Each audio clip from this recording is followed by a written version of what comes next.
अस्सलाम वालेकुम नाजरीन, आप देख रहे हैं INN चैनल। मैं हूं शेख अहमद अली।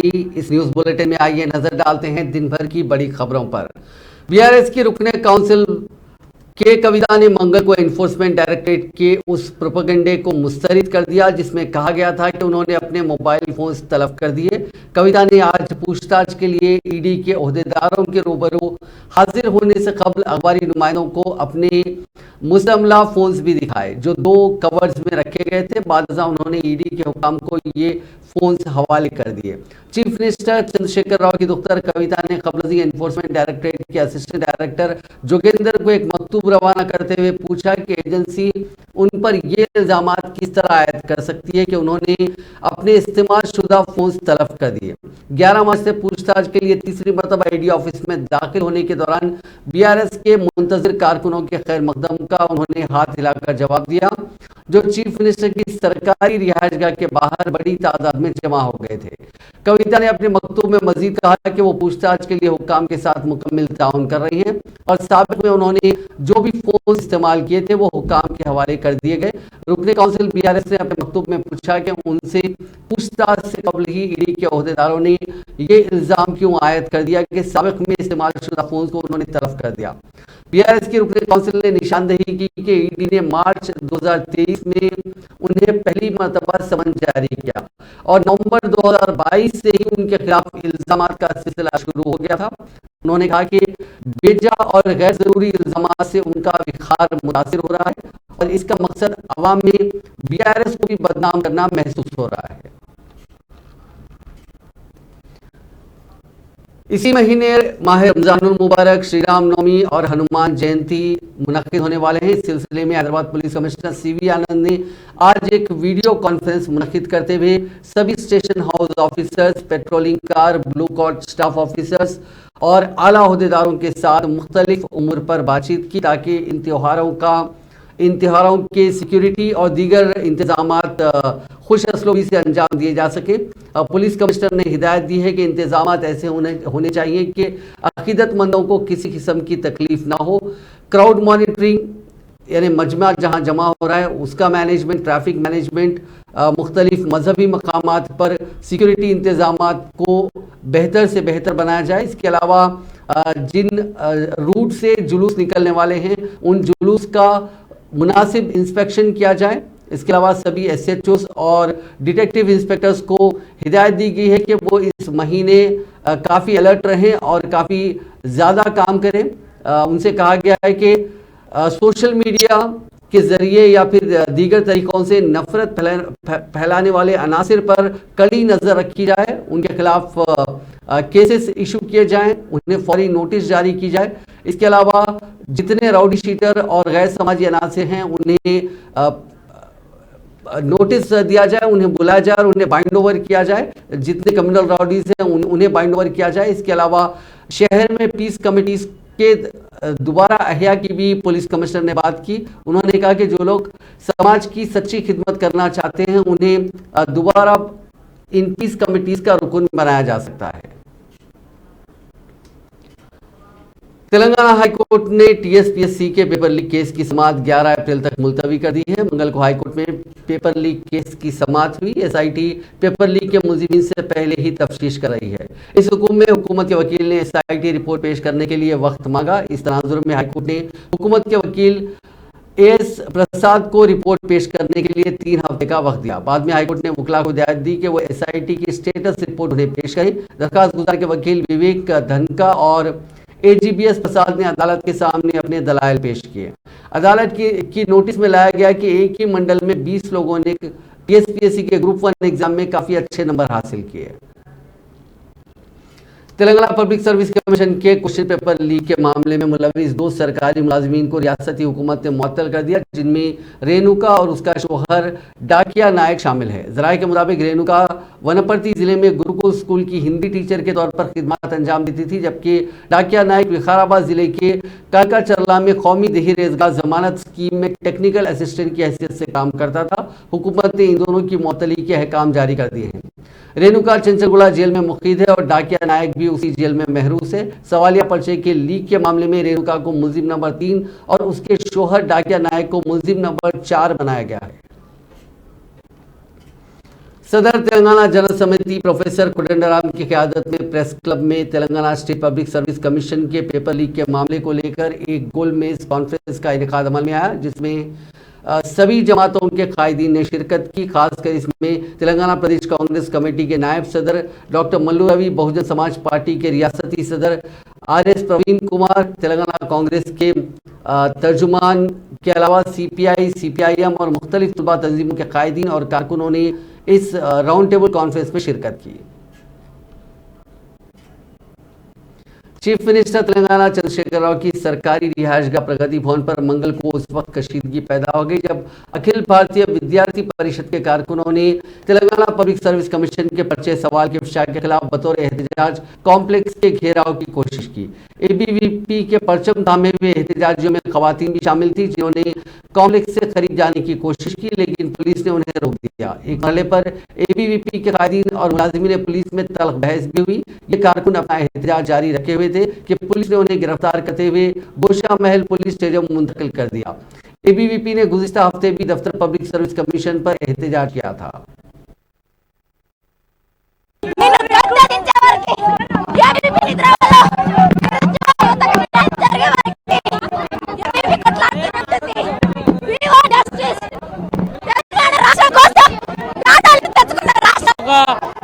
ABVP కార్యకర్తలను వారిని అడ్డుకొని అరెస్ట్ చేయడంతో ఇక్కడ ఉద్రిక్త వాతావరణం నెలకొంది। వాళ్ళందరూ కూడా కింద పడిపోవడంతో వారిని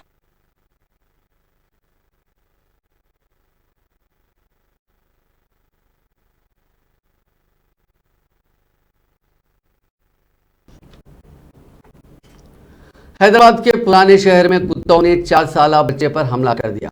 कंचनबाग में पेश आए इस वाक़े में शदीद जख्मी लड़का अस्पताल में ज़ेरे इलाज है। तफसीलात के मुताबिक पुराने शहर के रक्षापुरम का रहने वाला 4 साला लड़का बिशरूद अपने अरकान ख़ानदान के साथ इतवार की रात एक तकरीब में शिरकत के लिए गया हुआ था। लड़का टाउनशिप के करीब खेल रहा था कि वहाँ मौजूद 5 कुत्तों ने लड़के पर हमला कर दिया।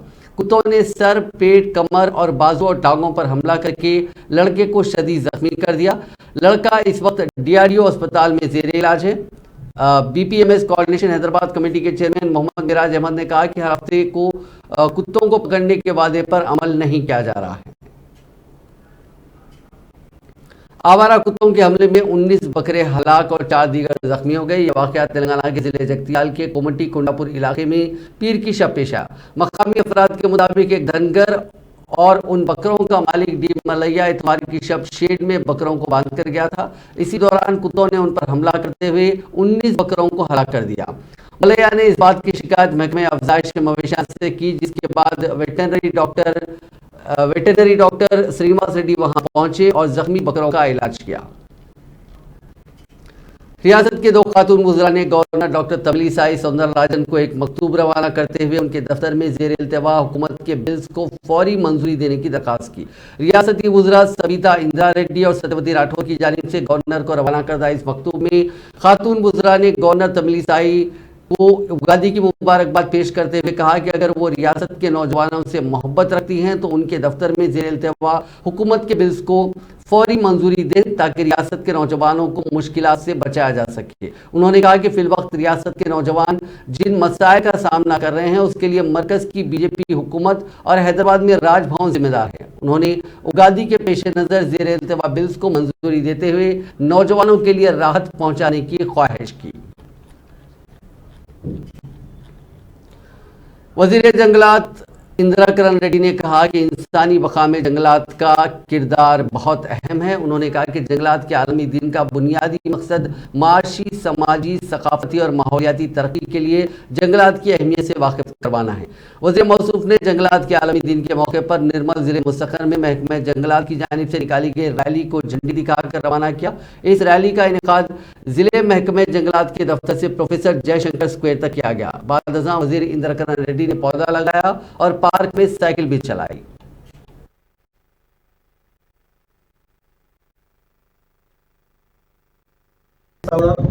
ఇప్పుడు దాని తర్వాత మళ్ళీ పేపర్ లీకేజ్ వచ్చే పేపర్ లీకేజ్ ఇది సర్వసాధారణంగా అప్పుడప్పుడు ఇంటర్మీడియట్లో కానీ 10th లో కానీ ఎన్నో రకాలుగా జరుగుతూ ఉంటాయి. దీన్ని కేటీఆర్ దోషి అనడము, ఇప్పుడు సీఎంకి నోటీస్ పంపాలని చెప్పడము, ఈ విధంగా ఎన్నో రకాలుగా మాట్లాడుతున్నారు. ఎప్పుడైతే సీట్కి ఇచ్చిందో హాస్టల్ అనేది ఇప్పుడు రేవంత్ రెడ్డి తిరుపతి అని కేటీఆర్ దగ్గర పిఏగా పనిచేస్తున్నాడు. వాళ్ళ గ్రామంలోనే 100 మందికి పైగానే 100 మార్కుల పైన పైకి వచ్చని చెప్పారంటే ఇప్పుడు సీటు వాళ్ళు దర్యాప్తు సంస్థ నోటీస్ ఇచ్చారు. మీరు ఏదైతే 100 మంది 100 మార్కుల పై వచ్చినాయని చెప్పి దయచేసి 23వ తేదీ 24వ తేదీ వరకు అవన్నీ తీసుకొని మా సమక్షంలో చూపెట్టని చెప్తున్నారు. తప్పేముంది అట్లా? 100 మంది అన్నాం, ఆధారం అనేది మాట్లాడితే ఎట్లుంటుంది? ఆధారంతో మాట్లాడు, ఆధారం చూపెట్టమంటున్నారు. సీట్ వాళ్ళు చూపెట్టాలి. చూపెడితే 100 మార్కులు ఎవరెవరికి వచ్చినాయో అప్పుడు తిరుపతికి రేవంత్ రెడ్డి చెప్పినట్టు 100 మందికి 100 మార్కులు వచ్చిందంటే నిజంగా కూడా అరే తప్పు జరిగిందని మనం కూడా ఒప్పుకోవచ్చు. మరి చూపెట్టి మరి అడుగుతున్నారు. रियासती वजीर वेमुला प्रशांत रेड्डी ने टैंक बंड के करीब तामीर किए जा रहे 125 फीट के डॉक्टर BR अम्बेडकर के मुजस्समे के तामीरी कामों का जायजा लिया। इस मौके पर बात करते हुए उन्होंने कहा कि तामीरी काम काफी जोर शोर से जारी हैं। Main statue, rock garden, landscape area, plantation, main entrance, water fountain, sandstone works, GRC, granite flooring, lift का काम, सीढ़ियां और दीगर काम यहां पे तकरीबन मुकम्मल हो चुके हैं। उन्होंने बताया कि वज़ीर आला चंद्रशेखर राव की हिदायत के मुताबिक इस मुजस्समे की नकाब कुशाई 14 अप्रैल को, जो कि डॉक्टर BR अम्बेडकर की यौम पैदाइश है, उस दिन की जाएगी। उन्होंने सभी अहदेदारों को हिदायत दी कि इस मुजस्समे से जुड़े सभी काम इस महीने की 30 तारीख तक मुकम्मल कर लिए जाने चाहिए।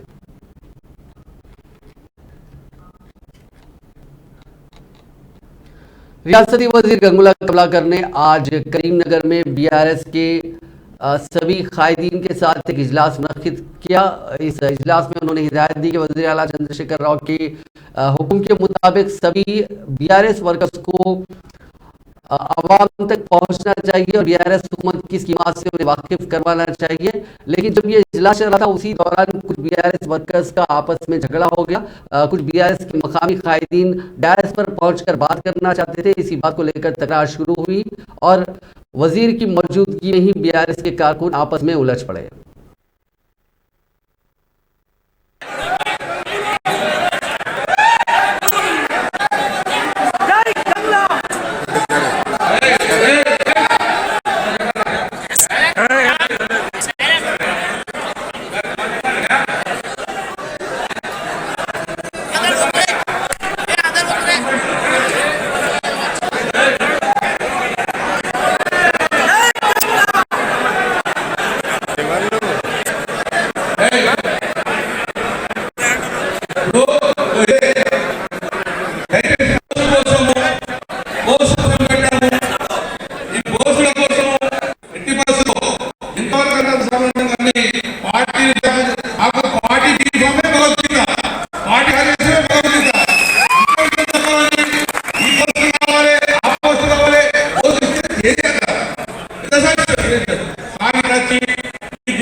वज़ीर आबकारी श्रीनिवास गौड़ ने दिल्ली शराब मामले में इन्फोर्समेंट डायरेक्टरेट की जानिब से BRS के अपने काउंसिल कविता को तलब करते हुए पूछताछ करने पर अपने शदीद रद्द-ए-अमल का इजहार किया। उन्होंने कहा कि तेलंगाना की सरजमीन तहरीकों को जन्म देती है। इस सरजमीन के अफराद इस तरह के मुकदमात से डरने वाले नहीं हैं।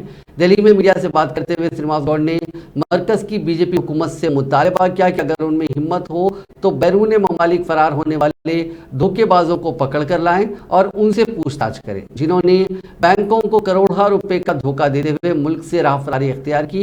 ऐसा ना करते हुए तेलंगाना की दफ्तर को गैर जरूरी एक मामले में घंटों ईडी के दफ्तर में बिठाकर पूछताछ की जा रही है। श्रीनिवास गौड़ ने कहा कि मरकज की बीजेपी हुकूमत बीआरएस पार्टी और चीफ मिनिस्टर चंद्रशेखर राव का सामना करने के मौक़िफ़ में नहीं है, इसीलिए वो गलत मुकदमा दर्ज करते हुए केसीआर खानदान को खैफ करने की कोशिश कर रही है। ప్రెస్ కాన్ఫరెన్స్ కన్నా ముందు ఒక చిన్న వీడియో కూడా చూపిస్తాను. లక్షల రూపాయల విలువైనటువంటి సెల్ ఫోన్లలో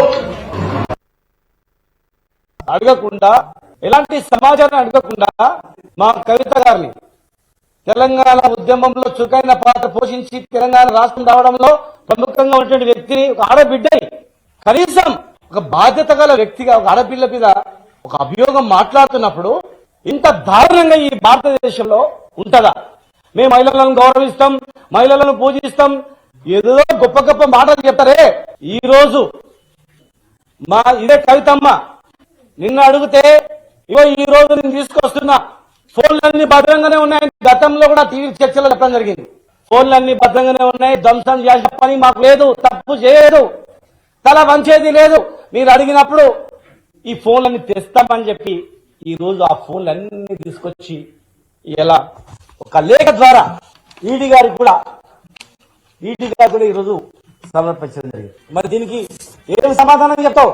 రాని కాలేజీలోనేమో లేని కాలేజీలేమో తెలంగాణకి ఇచ్చినామని చెప్తారు, ఒక మెడికల్ కాలేజ్ ఇవ్వకపోరా కాలేజీ ఇచ్చినామని చెప్తారు, ఉన్న ఫోన్లనేమో పోయిన ఫోన్లు అని చెప్తారు. తెలిసి మాట్లాడుతున్నారా, తెలియక మాట్లాడుతున్నారా, మతి ఉండి మాట్లాడుతున్నారా, మతి భ్రమించి మాట్లాడుతున్నారా, మెదడు కాళ్ళకు పోయి మాట్లాడుతున్నారా?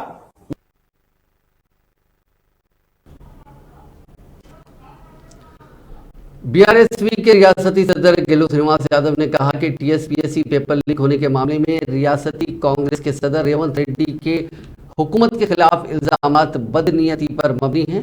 आज उस्मानिया यूनिवर्सिटी के अहाते में बीआरएसवी के कारकुनों ने धरना दिया और इस मौके पर श्रीनिवास यादव ने कांग्रेस और बीजेपी कायदीन को तनकीद का निशाना बनाया। Revanth Reddy garu public service commission paper leak అయిన విషయంలో పట్ల ఇవాళ ఈ ప్రభుత్వాన్ని అప్రతిష్ట పాలియాలని చెప్పి ముఖ్యంగా కేటీఆర్ గారిని టార్గెట్ చేస్తూ మరి పిఏ పైన నిపుణులతో ఇవాళ నిరుద్యోగుల గందరగోళాన్ని సృష్టించడాన్ని ఇవాళ బీఆర్ఎస్ పార్టీ తరఫున మేము తీవ్రంగా ఖండిస్తూ ఉన్నాం. అసలు దీనికి ఆద్యుడు ఇవాళ రేవంత్ రెడ్డి అని చెప్పి ఇవాళ మాకు అనుమానం వస్తూ ఉన్నది. ఇవాళ ఒక పక్క ప్రభుత్వ అధికారులే పబ్లిక్ సర్వీస్ కమిషన్నే లీక్ అయిన విషయాన్ని వాళ్ళే తెలుసుకొని వాళ్ళే పోలీస్ స్టేషన్లో కంప్లైంట్ ఇచ్చి నిందితులు పట్టుకోవడానికి విచారిస్తూ ప్రభుత్వం చిత్తశుద్ధితో ఒక సిట్టును ఏర్పాటేసి సిట్టు ద్వారా నిజాలు బయటకు ఈ సమాచారం తెలపాలనే ఉద్దేశంతో ఇవాళ ప్రభుత్వం చిత్తశుద్ధితో సిట్టు వేస్తే ఇవాళ సిట్టు తెలిసినట్టుగా ఇవాళ ఎవరైతే రాజశేఖర రెడ్డి ఉన్నాడో ఒక నిందితుడు రాజశేఖర రెడ్డి భార్యతోని హైకోర్టులో పిటిషన్ వేసి వేయించింది ఇవాళ రేవంత్ రెడ్డి. ఎందుకంటే సిట్టుకు ఆధారాలు ఇవ్వాల్సి ఉంటాయని చెప్పి వీళ్ళు ఎవరైతే పాత్రదారులో వాళ్ళందరినీ తప్పియాలని కుట్రతోనే హైకోర్టులో వేసి దీన్ని తాచారం చేసి సిబిఐకి ఇవ్వడం వల్ల కేసు డిలే అవుతుంది, తప్పించాలనే ఉద్దేశంతో ఇవాళ రేవంత్ రెడ్డి వివరిస్తున్నట్టుగా ఇవాళ మాకు అందరికీ అనుమానం వేస్తూ ఉన్నది. ఒక పక్క ప్రభుత్వం చిత్తశుద్ధితో ఉద్యోగాలు భర్తీ చేసి నిరుద్యోగులకు అందరికీ ఒక ఆసరాగా ఉండాలనే ఉద్దేశంతో ముఖ్యమంత్రి గారు ఇవాళ ఉద్యోగాలను భర్తీ చేసి పబ్లిక్ సర్వీస్ కమిషన్ కు ఇవాళ అప్పగించిన తర్వాత వాళ్ళు చిత్తశుద్ధితో పనిచేస్తున్న తరుణంలో ఒకరిద్దరిని లోపరుచుకొని వాళ్ళ రాష్ట్రంలోని బీజేపీ కానీ కాంగ్రెస్ నాయకులు ఒకరిద్దరు ఉద్యోగులను లోపరుచుకొని రాష్ట్రాల్లో అక్కడెందుకు మరి వాళ్ళ భాషలో వీళ్ళు మాట్లాడాలి కదా, అక్కడ నిరుద్యోగులు ఉన్నారు కదా, వాళ్ళ తరపున వీళ్ళు ఎందుకు మాట్లాడాలని చెప్పి ప్రశ్నిస్తా ఉంటాడు రేవంత్ రెడ్డి గారు. सीएलपी लीडर मल्लू भट्ट विक्रमार्का ने कहा कि जंगल कबायलियों के घर की तरह होते हैं और कबायली अफराद उसे नुकसान नहीं पहुंचाते बल्कि उनकी हिफाजत करते हैं।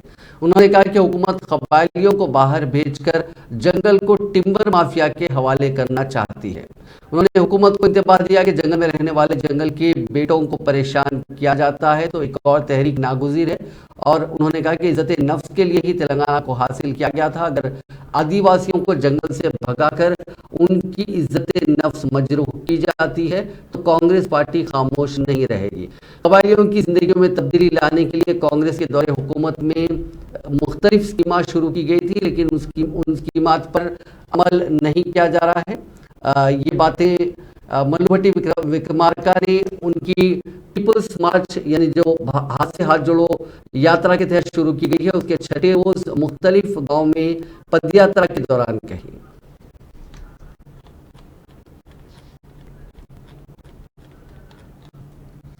भारतीय जनता पार्टी के मुअत्तल शुदा रुकन असेंबली राजा सिंह ने आज director general police Anjani Kumar से शिकायत की कि उन्हें व्हाट्सएप पर मौत की धमकियां मिल रही हैं। उन्होंने कहा कि नामालूम नंबर से उन्हें एक फ़ोन कॉल भी मौसूल हुआ जो समझा जाता है कि पाकिस्तान से किया गया होगा। राजा सिंह ने अपनी शिकायत में कहा कि उस धमकी को इंतहाई संजीदगी के साथ लिया जाना चाहिए क्योंकि फ़ोन करने वालों के पास उनके अफराद खानदान की तमाम तफसीलात हैं और वो उनकी रोज़मर्रा की मसरूफियात और दूसरी तफसीलात से भी वाकिफियत रखते हैं।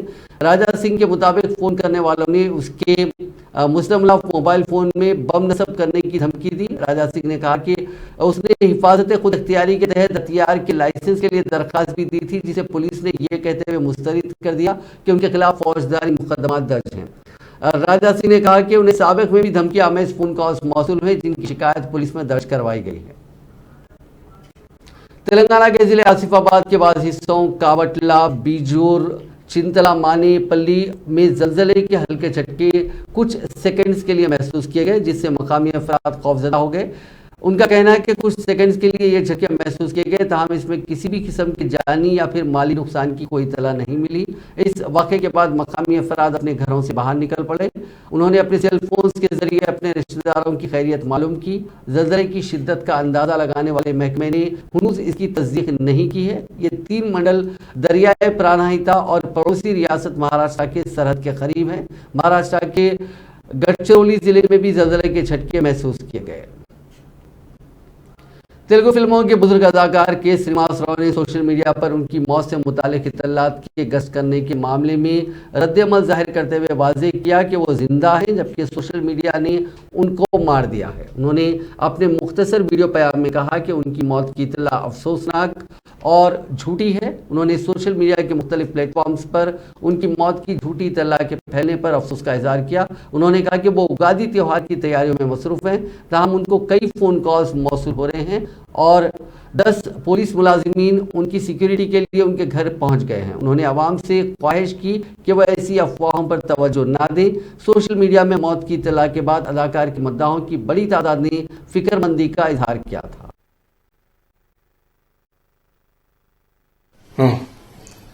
అందరికీ నమస్కారం. ప్రేక్షకులందరికీ నా ఉగాది శుభాకాంక్షలు.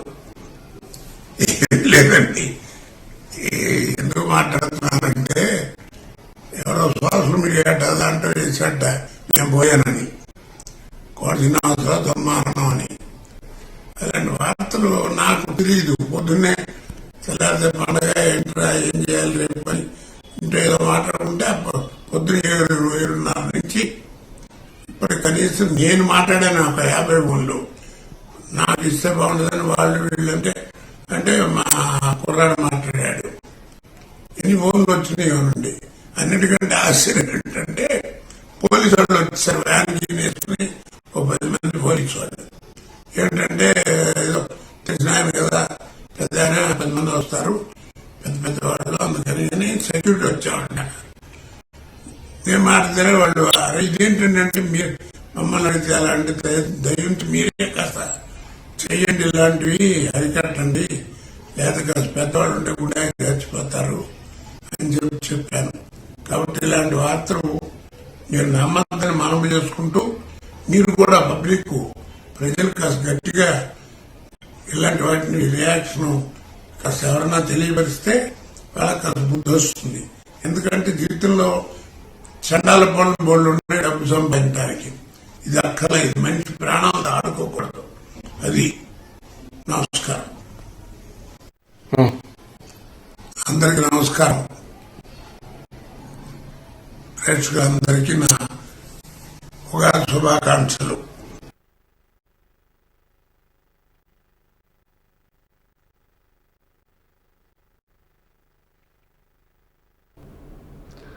अब एक अहम अपडेट, सऊदी अरब में आज रमज़ान का चांद नज़र नहीं आया। हिजाज़ मुक़द्दस में पहला रोज़ा बरोज़ जुमेरात 23 मार्च को, जबकि नमाज तरावी का आगाज़ 22 मार्च से होगा। सऊदी मीडिया के मुताबिक सुप्रीम कोर्ट ने अवाम से रमज़ान का चांद देखने और गवाही जमा कराने की अपील की थी। ताहम मुकर्ररा वक्त गुजर जाने के बावजूद मुल्क के किसी हिस्से से चांद देखने की शहादत मौसूल नहीं हुई। सऊदी सुप्रीम कोर्ट की जानिब से जारी बयान में कहा गया कि चांद नजर आने की कोई शहादत नहीं मिली, इसीलिए 30 शाबान होगी और रमजान का आगाज 23 मार्च बरोज़े जुमेरात से होगा। बाज़ अजला में 24 और 25 मार्च को बारिश का इम्कान है। महकमे मौसमियात ने अपनी रिपोर्ट में कहा कि तेलंगाना के बेशतर अजला में कहीं कहीं इसी तरह की सूरत हाल रहेगी। आइंदा 5 दिनों के दौरान तेलंगाना के चंद मकामात पर हल्की ता औसत बारिश का इम्कान है। आजम तरीन दर्जे हरारत 34 डिग्री सेल्सियस आदिलाबाद जिले में दर्ज किया गया। आदिलाबाद शहर में दिन दहाड़े खातून के गले से सोने की चेन छीनकर फरार होने का वाकया पेश आया। कलेक्टर चौक में स्कूटी पर सवार नामालूम शख्स ने गंगूबाई नामी खातून के गले से सोने की चेन छीनकर फरार हो गया। हेलमेट पहने स्कूटी पर आने वाले सारिक ने खातून को धक्का देकर चेन छीन ली। चेन खींचने के बाद खातून को हुए जब धक्का उसने दिया तो खातून जमीन पर गिर पड़ी और उन्हें मामूली चोटें आई। कुछ लोगों ने चोर का पीछा किया, ताहम कोई फायदा नहीं हुआ। आदिलाबाद 1 टाउन पुलिस ने केस दर्ज कर लिया और तहकीकात की जा रही है। पुलिस सीसीटीवी फुटेज की जांच करते हुए चोर की तलाश कर रही है। सिकंदराबाद के वासीगुड़ा में बीवी के रेड्डी हॉस्पिटल में एक हामिला खातून की मौत हो गई। इस खातून की पहचान फातिमा बेगम के तौर पर की गई, जो चिलगलगुड़ा की रहने वाली है। उनकी उम्र 26 बरस थी। वो डिलीवरी के लिए सुबह 6 बजे उन्हें लाया गया था। अफराद खानदान ने इल्जाम लगाया कि डॉक्टरों की लापरवाही की वजह से उनकी मौत हुई। अफराद खानदान ने खाती डॉक्टरों के खिलाफ और अस्पताल के खिलाफ कार्रवाई का मुतालबा करते हुए अस्पताल के रूबरू धरना दिया।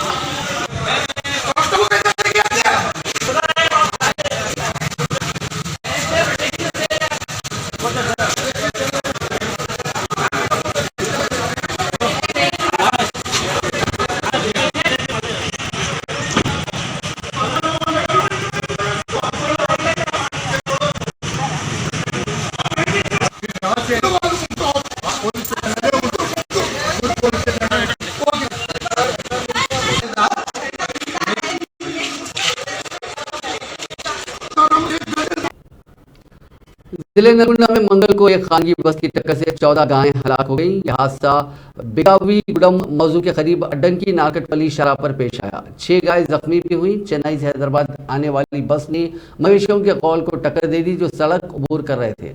गायों के मालिक ने इल्जाम आयद किया कि बस ड्राइवर की लापरवाही की वजह से यह हादसा पेश आया और गाड़ी की रफ्तार इंतहाई तेज थी। बस मुसाफिरीन के जख्मी होने की कोई इत्तला नहीं मिली। किसान ने बताया कि उसे 7 लाख रुपए का नुकसान हुआ। किसान की शिकायत की बुनियाद पर पुलिस ने केस दर्ज करते हुए तहकीकात का आगाज कर दिया। यादाद्री भुवनगिर जिले में एक 16 साल लड़का तालाब में गर्क हो गया। ये वाकया मंगल की सुबह पेश आया। ये तालाब मंदिर के करीब वाक़ है। ये लड़का जिले के आत्माकुर मंडल के अमरचिंतला इलाके का रहने वाला था, जो अपनी मां के साथ पीर की शब यादगिरी गुट्टा को आया था और मंगल की सुबह नहाने के लिए तालाब गया था। ताहम वो गर्क हो गया। इस तालाब में कबल अज़ीं भी कई लड़के लड़कियां गर्क हो गए थे, जिसके बाद मंदिर के हुक्काम ने इस तालाब के नहाने के घाटों को एहतियाती इक़दामात के तौर पर मुक़फ़ल कर दिया था। नाज़रीन, इस न्यूज़ बुलेटिन में बस इतना ही। आप देखते रहिए INN चैनल।